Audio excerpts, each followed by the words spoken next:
वेद स्तुति। राजा परीक्षित ने पूछा, भगवान ब्रह्म कार्य और कारण से सर्वथा परे है। सत्व, रज और तम ये तीनों गुण उसमें है या नहीं? मन वाणी से संकेत रूप में भी उसका निर्देश नहीं किया जा सकता। दूसरी ओर समस्त श्रुतियों का विषय गुण ही है। वे जिस विषय का वर्णन करती है उसके गुण, जाति, क्रिया अथवा रूढ़िका का ही निर्देश करती हैं। ऐसी स्थिति में श्रुतियाँ निर्गुण ब्रह्म का प्रतिपादन किस प्रकार करती है, क्योंकि निर्गुण वस्तु का स्वरूप तो उसकी पहुँच के परे है। श्री सुखदेव जी कहते हैं, परीक्षित, भगवान सर्वशक्तिमान और गुणों के निधान हैं। श्रुतियाँ स्पष्टतः सगुण का ही निरूपण करती है, परंतु विचार करने से उनका तात्पर्य निर्गुण ही निकलता है। विचार करने के लिए ही भगवान ने जीवों के लिए बुद्धि, इंद्रिय, मन और प्राणों की सृष्टि की है। इनके द्वारा वे स्वेच्छा से अर्थ, धर्म, काम अथवा मोक्ष का अर्जन कर सकते हैं। प्राणों के द्वारा जीवन धारण, श्रवण आदि, इंद्रियों के द्वारा महावाक्य आदि का श्रवण, मन के द्वारा मनन और बुद्धि के द्वारा निश्चय करने पर श्रुतियों के तात्पर्य निर्गुण स्वरूप का साक्षात्कार हो सकता है। इसलिए श्रुतियाँ सगुण का प्रतिपादन करने पर भी वस्तुतः निर्गुण परक है। ब्रह्म का प्रतिपादन करने वाली उपनिषद का यही स्वरूप है। इसे पूर्वजों के भी पूर्वज सनकादि ऋषियों ने आत्मनिश्चय के द्वारा धारण किया है। जो भी मनुष्य इसे श्रद्धापूर्वक धारण करता है वह बंधन के कारण समस्त उपाधियों, अनात्म भावों से मुक्त होकर अपने परम कल्याण स्वरूप परमात्मा को प्राप्त हो जाता है। इस विषय में मैं तुम्हें एक कथा सुनाता हूँ। उस गाथा के साथ स्वयं भगवान नारायण का संबंध है। यह गाथा देवर्षि नारद और ऋषि श्रेष्ठ नारायण का संवाद है। एक समय की बात है, भगवान के प्यारे भक्त देवर्षि नारद विभिन्न लोकों में विचरण करते हुए सनातन ऋषि भगवान नारायण का दर्शन करने के लिए बद्रिकाश्रम गए। भगवान नारायण मनुष्यों के अभ्युदय, लौकिक कल्याण एवं परम निश्रेयस भगवत स्वरूप अथवा मोक्ष की प्राप्ति के लिए इस भारतवर्ष में कल्प के प्रारंभ से ही धर्म, ज्ञान और संयम के साथ महान तपस्या कर रहे हैं। परीक्षित, एक दिन वे कलाप ग्रामवासी सिद्ध ऋषियों के बीच में बैठे हुए थे। उस समय नारद जी ने उन्हें प्रणाम करके बड़ी नम्रता से यही प्रश्न पूछा जो तुम मुझसे पूछ रहे हो। भगवान नारायण ने ऋषियों की उस बड़ी सभा में नारद जी को उनके प्रश्न का उत्तर दिया और वह कथा सुनाई जो पूर्वकालीन जनलोक निवासियों में परस्पर वेदों के तात्पर्य और ब्रह्म के स्वरूप के संबंध में विचार करते समय कही गई है। भगवान नारायण ने कहा, नारद जी, प्राचीन काल की बात है। एक बार जनलोक में वहां रहने वाले ब्रह्मा के मानस पुत्र नैष्ठिक ब्रह्मचारी सनक, सनंदन, सनातन आदि परमर्षियों का ब्रह्म सत्र, ब्रह्म विषयक विचार या प्रवचन हुआ था। उस समय तुम मेरी श्वेत द्वीपाधिपति अनिरुद्ध मूर्ति का दर्शन करने के लिए श्वेत द्वीप चले गए थे। उस समय वहां उस ब्रह्म के संबंध में बड़ी ही सुंदर चर्चा हुई थी, जिसके विषय में श्रुतियाँ भी मौन धारण कर लेती है, स्पष्ट वर्णन न करके तात्पर्य रूप से लक्षित कराती हुई उसी में सो जाती है। उस ब्रह्म सत्र में यही प्रश्न उपस्थित किया गया था कि तुम जो मुझसे पूछ रहे हो। सनक, सनंदन, सनातन, सनत कुमार ये चारों भाई शास्त्रीय ज्ञान, तपस्या और शील स्वभाव में समान हैं। उन लोगों की दृष्टि में शत्रु, मित्र और उदासीन एक से ही है। फिर भी उन्होंने अपने में से सनंदन को तो वक्ता बना लिया और शेष भाई सुनने के लिए इच्छुक होकर बैठ गए। सनंदन जी ने कहा, जिस प्रकार प्रातः काल होने पर सोते हुए सम्राट को जगाने के लिए अनुजीवी बंदीजन उनके पास जाते हैं और सम्राट के पराक्रम तथा सुयश का गान करके उसे जगाते हैं, वैसे ही जब परमात्मा अपने बनाए हुए संपूर्ण जगत को अपने में लीन करके अपनी शक्तियों के सहित सोए रहते हैं, तब प्रलय के अंत में श्रुतियाँ उनका प्रतिपादन करने वाले वचनों से उन्हें इस प्रकार जगाती है।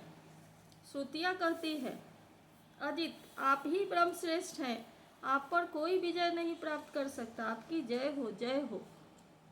प्रभु, आप स्वभाव से ही समस्त ऐश्वर्यों से पूर्ण हैं, इसलिए चराचर प्राणियों को फंसाने वाली माया का नाश कर दीजिए।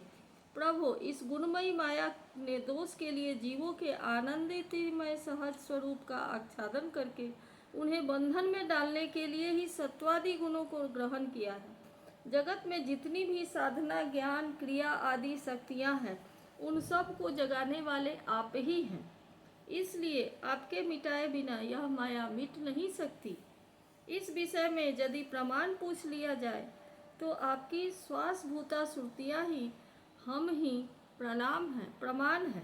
यद्यपि हम आपका स्वरूपतः वर्णन करने में असमर्थ हैं, परंतु जब कभी आप माया के द्वारा जगत की सृष्टि करके सगुण हो जाते हैं या उसको निषेध करके स्वरूप परिस्थिति की लीला करते हैं अथवा अपना सच्चिदानंद स्वरूप श्री विग्रह प्रकट करके क्रीड़ा करते हैं, तभी हम यत् किंचित आपका वर्णन करने में समर्थ होती हैं। इसमें संदेह नहीं कि हमारे द्वारा इंद्र, वरुण आदि देवताओं का भी वर्णन किया जाता है, परंतु हमारे श्रुतियों के सारे मंत्र अथवा सभी मंत्र दृष्टा ऋषि प्रतीत होने वाले इस संपूर्ण जगत को ब्रह्म स्वरूप ही अनुभव करते हैं। क्योंकि जिस समय यह सारा जगत नहीं रहता उस समय भी आप बचे रहते हैं। जैसे घट, शराब, मिट्टी का प्याला, कसोरा आदि सभी विकार मिट्टी से ही उत्पन्न है और उसी में लीन हो जाते हैं, उसी प्रकार संपूर्ण जगत की उत्पत्ति और प्रलय आप में ही होती है। तब क्या आप पृथ्वी के समान विकारी है? नहीं, आप तो एक रस निर्विकार हैं। इसी से तो जगत आप में उत्पन्न नहीं प्रतीत है।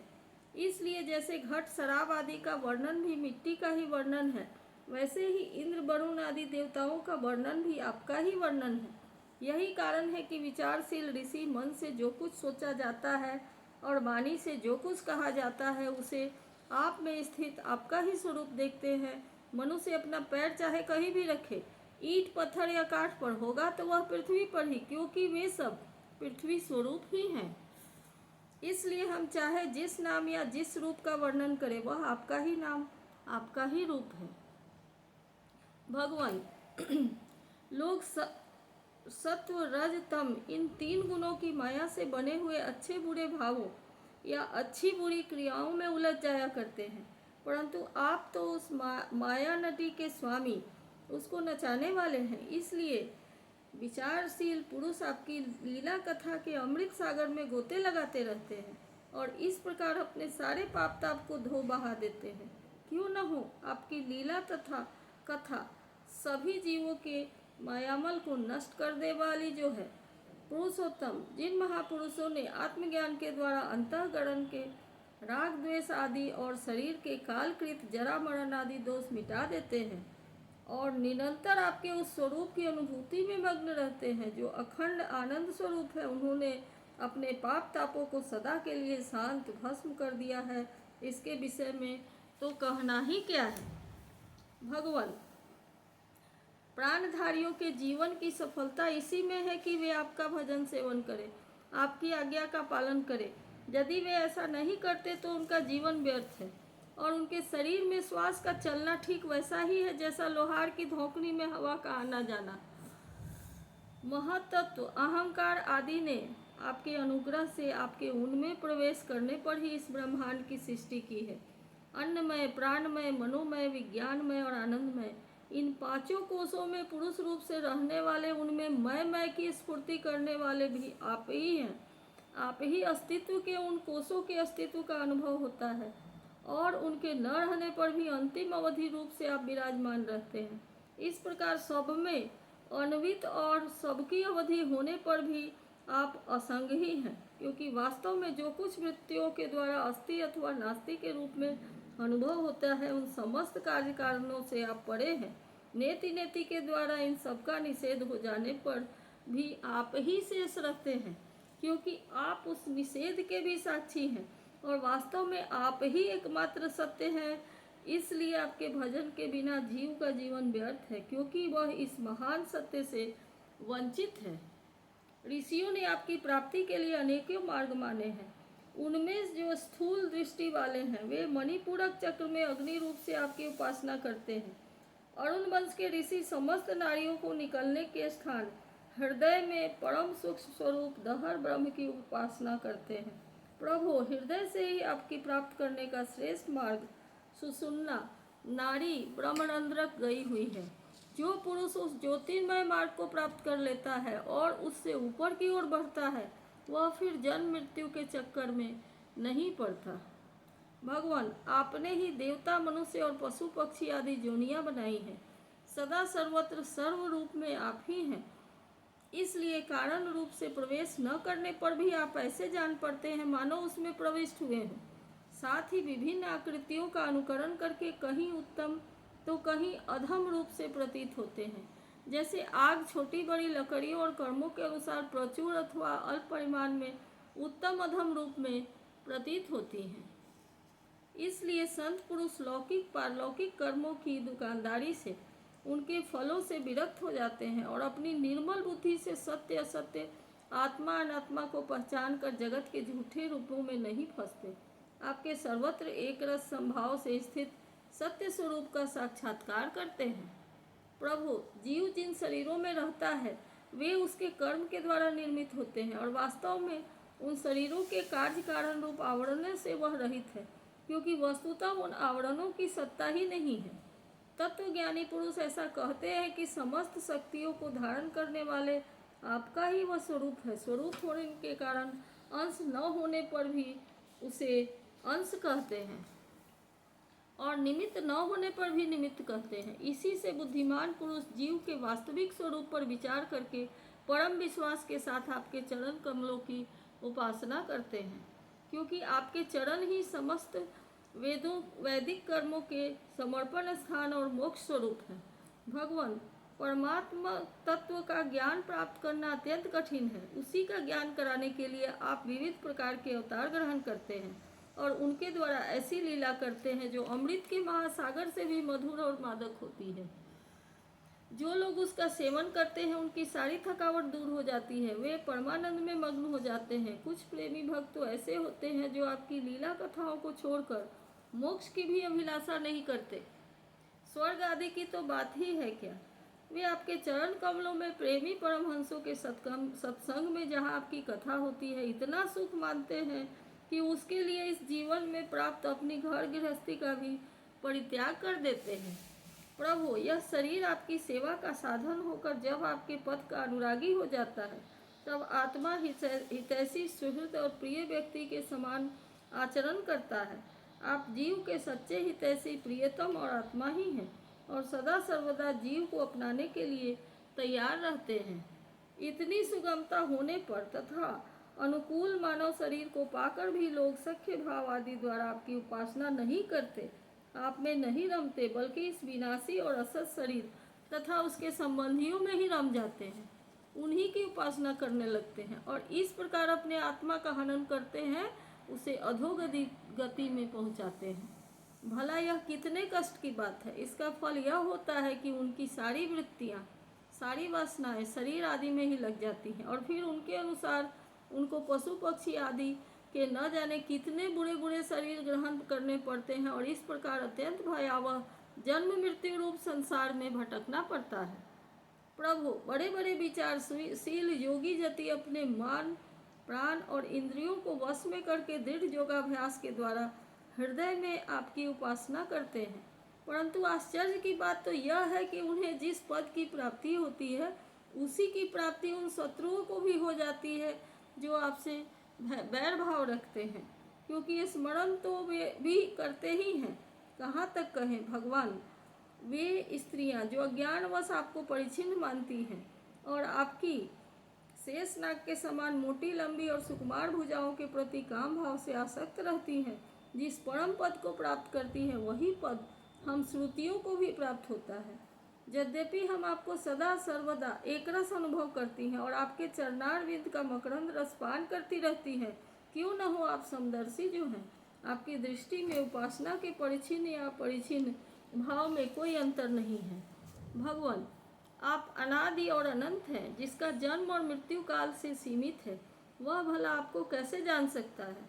स्वयं ब्रह्मा जी, निवृत्ति परायण सनकादि तथा प्रवृत्ति परायण मरीचि आदि भी बहुत पीछे आपसे ही उत्पन्न हुए हैं। जिस समय आप सबको समेट कर सो जाते हैं उस समय ऐसा कोई साधन नहीं रह जाता जिसके उनके साथ ही सोया हुआ जीव आपको जान सके। क्योंकि उस समय न तो आकाश आदि स्थूल जगत रहता है और न तो महत्त्वद आदि सूक्ष्म जगत। इन दोनों से बने हुए शरीर और उनके निमित्त क्षण मुहूर्त आदि काल के अंग भी नहीं रहते। उस समय कुछ भी नहीं रहता, यहाँ तक कि शास्त्र भी आप में ही समा जाते हैं। ऐसी अवस्था में आपको जानने की चेष्टा न करने आपका भजन करना ही सर्वोत्तम मार्ग है। प्रभु, कुछ लोग मानते हैं कि असत जगत की उत्पत्ति होती है और कुछ लोग कहते हैं कि सत रूप दुखों का नाश होने पर मुक्ति मिलती है। दूसरे लोग आत्मा को अनेक मानते हैं, तो कई लोग कर्म के द्वारा प्राप्त होने वाले लोक और परलोक रूप व्यवहार को सत्य मानते हैं। इसमें संदेह नहीं कि ये सभी बातें भ्रम मूलक हैं और वे आरोप करके ही ऐसा उपदेश करते हैं। पुरुष त्रिगुणमय है, इस प्रकार का भेदभाव केवल अज्ञान से ही होता है और आप अज्ञान से सर्वथा परे हैं। इसलिए ज्ञान स्वरूप आप में किसी प्रकार का भेदभाव नहीं है। यह त्रिगुणात्मक जगत मन की कल्पना मात्र है। केवल यही नहीं, परमात्मा और जगत से पृथक प्रतीत होने वाला पुरुष भी कल्पना मात्र ही है। इस प्रकार वास्तव में असत होने पर भी अपने सत्य अधिष्ठान आपकी सत्ता के कारण यह सत्य सा प्रतीत हो रहा है। इसलिए भोक्ता भोगी और दोनों के संबंध को सिद्ध करने वाली इंद्रियां आदि जितना भी जगत है, सबको आत्मज्ञानी पुरुष आत्म रूप से सत्य ही मानते हैं। सोने से बने हुए कड़े कुंडल आदि स्वर्ण रूप तो है ही, इसलिए उनको इस रूप में जानने वाला पुरुष उन्हें छोड़ता नहीं। वह समझता है कि यह भी सोना है। इसी प्रकार यह जगत आत्मा में ही कल्पित आत्मा से ही व्याप्त है, इसलिए आत्मज्ञानी पुरुष इसे आत्मरूप ही मानते हैं। भगवान, जो लोग यह समझते हैं कि आप समस्त प्राणियों और पदार्थों के अधिष्ठान हैं, सबके आधार हैं और सर्वात्म भाव से आपका भजन सेवन करते हैं, वे मृत्यु को तुच्छ समझकर उसके सिर पर लात मारते हैं, अर्थात उस पर विजय प्राप्त कर लेते हैं। जो लोग आपसे विमुख हैं, वे चाहे जितने बड़े विद्वान हों, उन्हें आप कर्मों का प्रतिपादन करने वाली श्रुतियों से पशुओं के समान बांध लेते हैं। इसके विपरीत जिन्होंने आपके साथ प्रेम का संबंध जोड़ रखा है, वे न तो केवल अपने को बल्कि दूसरे को भी पवित्र कर देते हैं, जगत के बंधन से छुड़ा देते हैं। ऐसा सौभाग्य भला आपसे विमुख लोगों को कैसे प्राप्त हो सकता है? प्रभु, आप मन बुद्धि और इंद्रिया आदि कारणों से चिंतन कर्म आदि के साधनों से सर्वथा रहित हैं, फिर भी आप समस्त अंतःकरण और बाह्य करणों की शक्तियों से सदा सर्वदा संपन्न हैं। आप स्वतः सिद्ध ज्ञानवान स्वयं प्रकाश है, अतः कोई काम करने के लिए आपको इंद्रियों की आवश्यकता नहीं पड़ती है। जैसे छोटे छोटे राजा अपनी अपनी प्रजा से कर लेकर स्वयं अपने को सम्राट कर देते हैं, वैसे ही मनुष्यों के पूज्य देवता और देवताओं के पूज्य ब्रह्मा आदि भी अपने अधिकृत प्राणियों से पूजा स्वीकार करते हैं और माया के अधीन होकर आपकी पूजा करते रहते हैं। वे इस प्रकार आपकी पूजा करते हैं कि आपने जहाँ जो कर्म करने के लिए उन्हें नियुक्त कर दिया है, वे आपसे भयभीत रहकर वहीं वो काम करते रहते हैं। नित्य मुक्त आप मायातीत हैं, फिर भी जब अपने इच्छन मात्र से संकल्प मात्र से माया के साथ क्रीड़ा करते हैं, तब आपका संकेत पाते ही जीवों के सूक्ष्म शरीर और उनके सुप्त कर्म संस्कार जग जाते हैं और चराचर प्राणियों की उत्पत्ति होती है। प्रभु, आप परम दयालु हैं। आकाश के समान सब में सम होने के कारण न तो कोई आपका अपना है और न कोई पराया। वास्तव में तो आपके स्वरूप में मन और वाणी की गति ही नहीं है।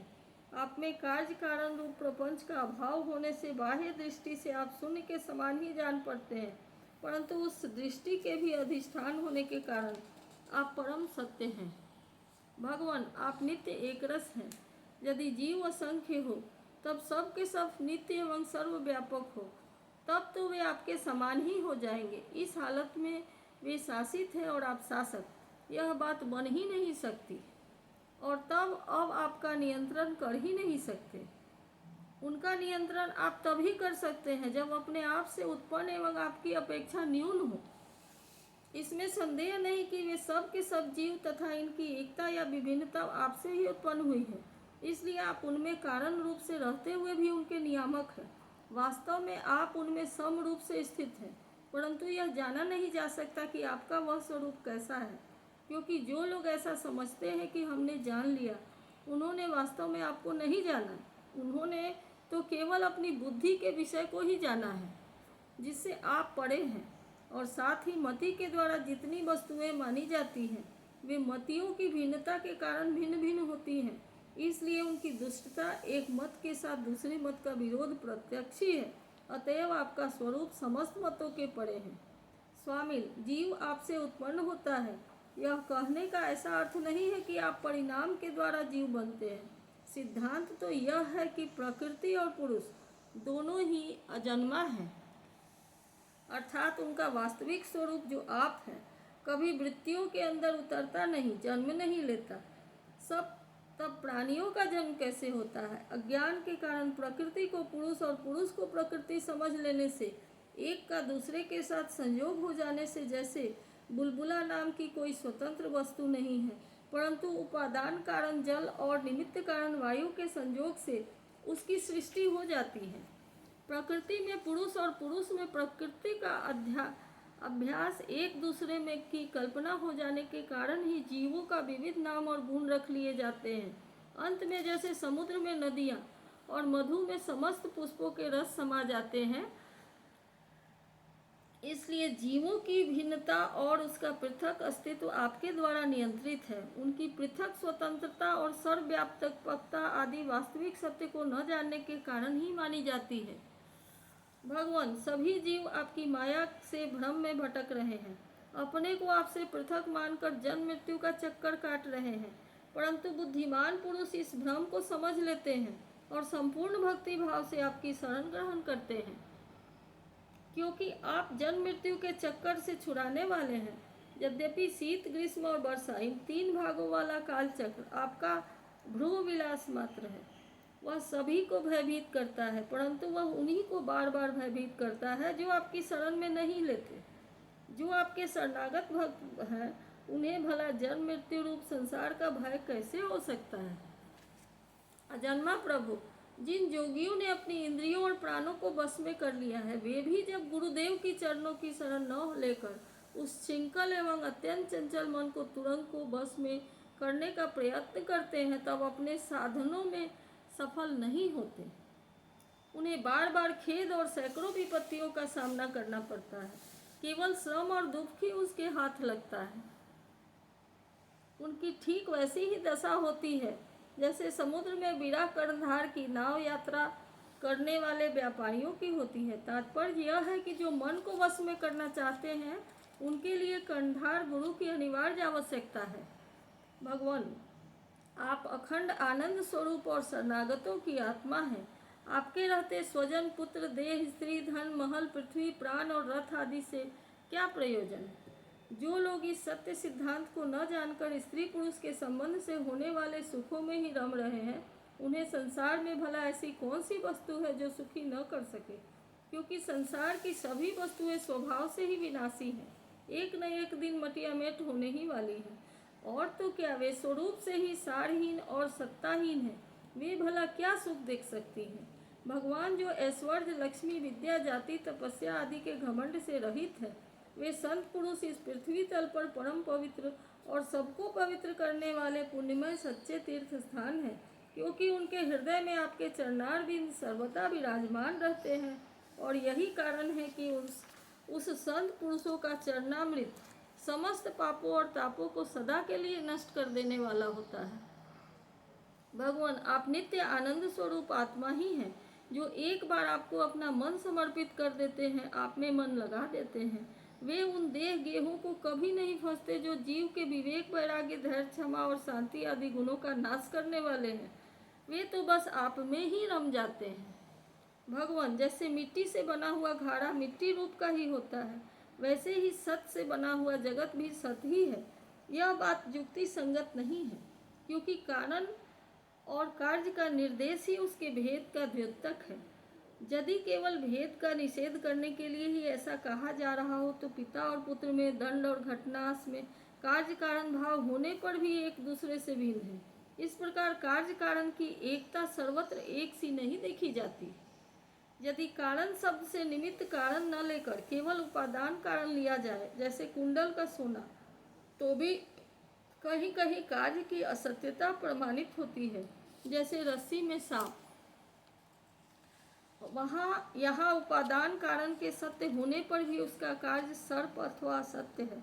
यदि यह कहा जाए कि प्रतीत होने वाले सर्प का उपादान कारण केवल रस्सी नहीं है, उसके साथ अविद्या का भ्रम का मेल भी है, यह तो समझना चाहिए कि अविद्या और सत वस्तु के संयोग से ही इस जगत की उत्पत्ति हुई है। इसलिए जैसे रस्सी में प्रतीत होने वाला सर्प मिथ्या है, वैसे ही सत वस्तु में अविद्या के संयोग से प्रतीत होने वाला नाम रूपात्मक जगत भी मिथ्या है। केवल व्यवहार की सिद्धि के लिए ही जगत की सत्ता अभीष्ट हो तो इसमें कोई आपत्ति नहीं, क्योंकि यह परमार्थिक सत्य न होकर केवल व्यवहारिक सत्य है।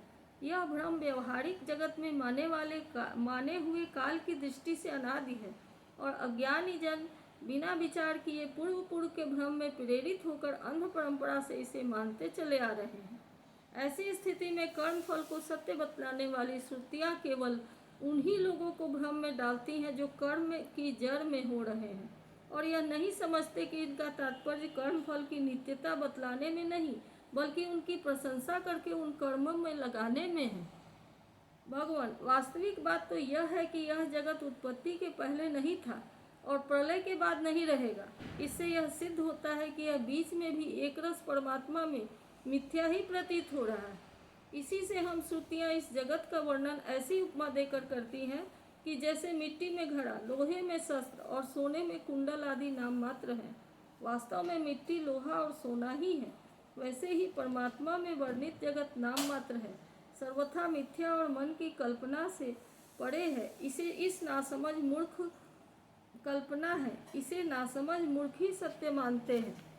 भगवान, सब जीव माया से मोहित होकर अविद्या को अपना लेता है। उस समय उसके स्वरूपभूत आनंदादि गुण ढक जाते हैं। वह गुणजन्य वृत्तियों, इंद्रियों और देहों में फंस जाता है और उन्हीं की अपना आपा मानकर उनकी सेवा करने लगता है। अब उनकी जन्म मृत्यु में अपनी जन्म मृत्यु मानकर उनके चक्कर में पड़ जाता है। परंतु प्रभु, जैसे सांप अपने केचुल से कोई संबंध नहीं रखता, उसे छोड़ देता है, वैसे ही आप माया अविद्या से कोई संबंध नहीं रखते, उसे सदा सर्वदा छोड़े रहते हैं। इसी से आपके संपूर्ण ऐश्वर्य सदा सर्वदा आपके साथ रहते हैं। अनिमा आदि अष्ट सिद्धियों से युक्त परमैश्वर्य आपकी स्थिति है। इसी से आपका ऐश्वर्य, धर्म, यश, श्री, ज्ञान और वैराग्य अपरिमित है, अनंत है। वह देश, काल और वस्तुओं की सीमा से आबद्ध नहीं है।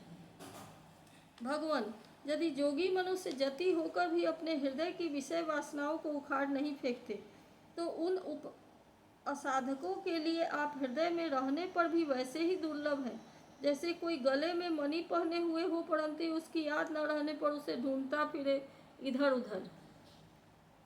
जो साधक अपनी इंद्रियों को तृप्त करने में ही लगे रहते हैं, विषयों से विरक्त नहीं होते, उन्हें जीवन भर और जीवन के बाद भी दुख ही दुख भोगना पड़ता है, क्योंकि वे साधक नहीं, दंभी है। एक तो अभी उन्हें मृत्यु से छुटकारा नहीं मिला है, लोगों को रिझाने, धन कमाने आदि के क्लेश उठाने पड़ रहे हैं, और दूसरे आपका स्वरूप न जानने के कारण अपने धर्म कर्म का उल्लंघन करने से परलोक में नरक आदि प्राप्त होने का भय भी बना रहता है। भगवान, आपके वास्तविक स्वरूप को जानने वाला पुरुष आपके दिए हुए पुण्य और पाप कर्मों के फल सुख दुखों को नहीं जानता, नहीं भोगता। वह भोग्य और भोक्तापन के भाव से ऊपर उठ जाता है। उस समय विधि निषेध के प्रतिपादक शास्त्र भी उससे निवृत्त हो जाते हैं, क्योंकि वे देहाभिमानियों के लिए हैं।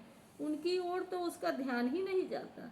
जिसे आपके स्वरूप का ज्ञान नहीं हुआ है, वह भी यदि प्रतिदिन आपकी प्रत्येक युग में की हुई लीलाओं, गुणों के गान सुन सुनकर उनके द्वारा आपको अपने हृदय में बैठा लेता है, तो अनंत अचिंत दिव्य गुण गणों के निवास स्थान प्रभु, आपका वह प्रेमी भक्त भी पाप पुण्यों के फल सुख दुखों की विधि निषेधों से अतीत हो जाता है, क्योंकि आप ही उनकी मोक्ष स्वरूप गति है।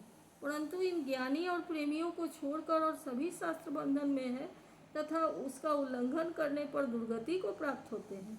भगवान, स्वर्गादि लोकों के अधिपति इंद्र, ब्रह्मा प्रभृति और आपकी था आपका पार न पार सके। यह आश्चर्य की बात तो यह है कि आप भी उसे नहीं जानते, क्योंकि जब अंत है ही नहीं तब कोई जानेगा कैसे।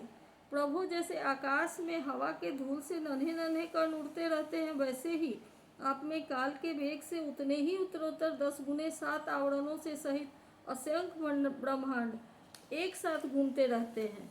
भला आपकी सीमा कैसे मिले? हम श्रुतियाँ भी आपके स्वरूप का साक्षात वर्णन नहीं कर सकती। आपके अतिरिक्त वस्तुओं का निषेध करते करते अंत में अपना भी निषेध कर देती हैं और आप में ही अपनी सत्ता खोकर सफल हो जाती हैं। भगवान नारायण ने कहा, देवर्षि, इस प्रकार सनकादि ऋषियों ने आत्मा और ब्रह्म की एकता बतलाने वाले उपदेश सुनकर आत्म स्वरूप को जाना है और नित्य सिद्ध होने पर भी इस उपदेश से कृतकृत्य से होकर उन लोगों ने सनंदन की पूजा की। नारद सनकादि ऋषि सृष्टि के आरंभ में उत्पन्न हुए थे, अतएव वे सबके पूर्वज हैं। उन आकाशगामी महात्माओं ने इस प्रकार समस्त वेद पुराण और उपनिषदों का रस निचोड़ लिया है। यह सबका सार सर्वस्व है। देवर्षि, तुम भी उन्हीं के समान ब्रह्मा के मानस पुत्र हो, उनकी ज्ञान संपत्ति के उत्तराधिकारी हो।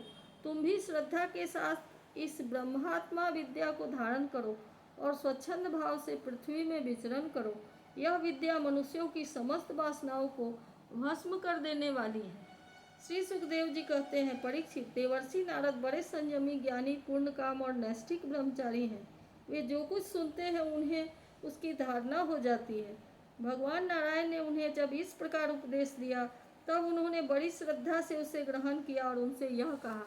देवर्षि नारद ने कहा, भगवान, आप सच्चिदानंद स्वरूप श्री कृष्ण हैं। आपकी कीर्ति परम पवित्र है।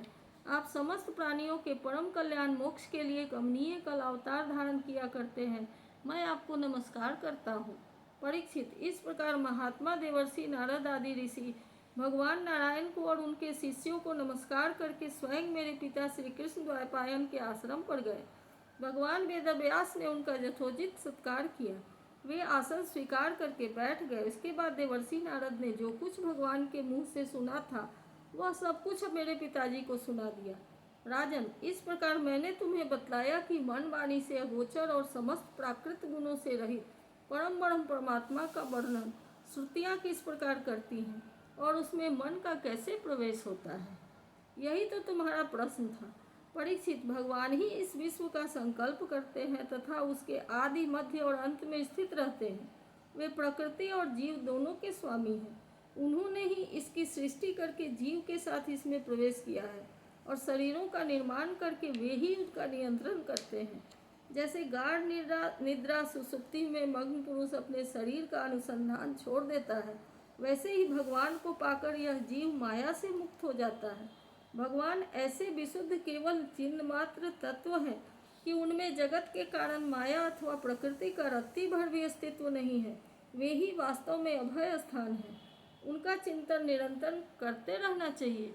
इति श्रीमद्भागवत महापुराणे पारमहंस्या संहितायां दशम स्कंधे उत्तरार्धे नारद नारायण संवादे वेद स्तुति निर्माम सप्तशीतितमोऽध्यायः।